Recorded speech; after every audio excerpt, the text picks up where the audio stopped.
Ketamine queen Jasveen Sangha's friends fire back at Matthew Perry death charges as her trial date is revealed. Report friends of the so-called Ketamine queen, accused of supplying the deadly batch of drugs that killed actor Matthew Perry, have fired back at the charges, saying that nobody's forcing anybody to do drugs. Jasveen Sangha was one of 5 people accused of profiting off the Friends star and his spiraling drug addiction, which caused the overdose death of Perry on October 28 at his Pacific Palisades, Calif home. Now, her friends have jumped to her defense, describing her to the Daily Mail as spiritual, sweet, and uplifting. One of Sangha's close pals, interior designer Clancy said that she gave no inkling that she was facing serious charges when they linked up at her birthday bash last week.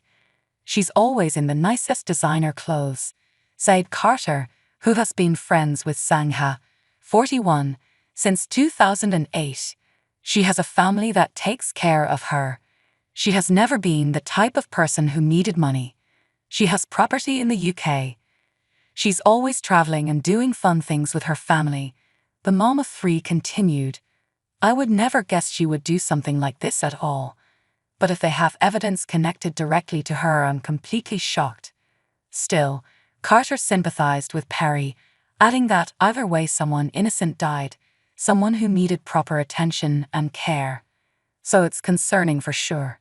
However, Sangha's pal Heather Pardew, 42, was not as sympathetic. "She's a friend of mine," Pardew told the outlet. "I mean, at the end of the day, nobody's forcing anybody to do drugs."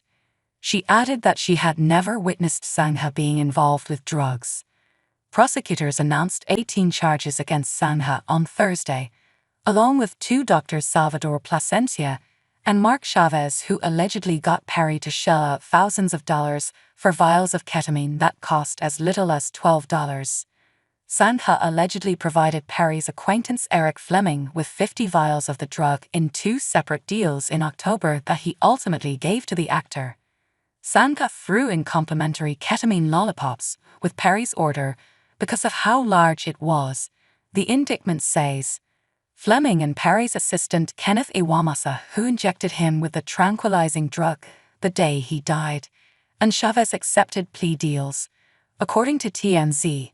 Plasencia, who's also charged, had a license to prescribe and administer the powerful tranquilizer.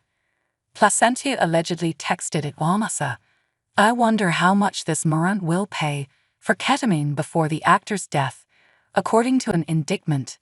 16 days before Perry was found in the hot tub, Plasencia allegedly administered a large dose of ketamine, which forced Perry to freeze up and increase his blood pressure. He is set to appear in court on October 15. Sangha pleaded not guilty in a Los Angeles federal court and was jailed without bond and is set to stand trial on October 8. Carter said she had been to Golden Globes and Oscar ceremonies alongside Sangha, which seemingly opened the door to rubbing elbows with the Hollywood elite. "She knows a lot of people in the industry," Carter said. "Her and I have been to the Golden Globes and the Oscars. There's a lot of celebrities she was mingling with. I care for her deeply. I'd hate to see something terrible happen to her regardless of the case." Perry, 54, who candidly wrote about his drug addiction in his memoir Friends, Lover and the Big Terrible Thing, was seeking treatment for his mental health struggles when his life took a dark turn. Ann Milgram, administrator of the Drug Enforcement Administration, said Thursday. He was undergoing ketamine therapy for depression and had last been treated over a week before he died, according to the autopsy report. At the time of his death, the actor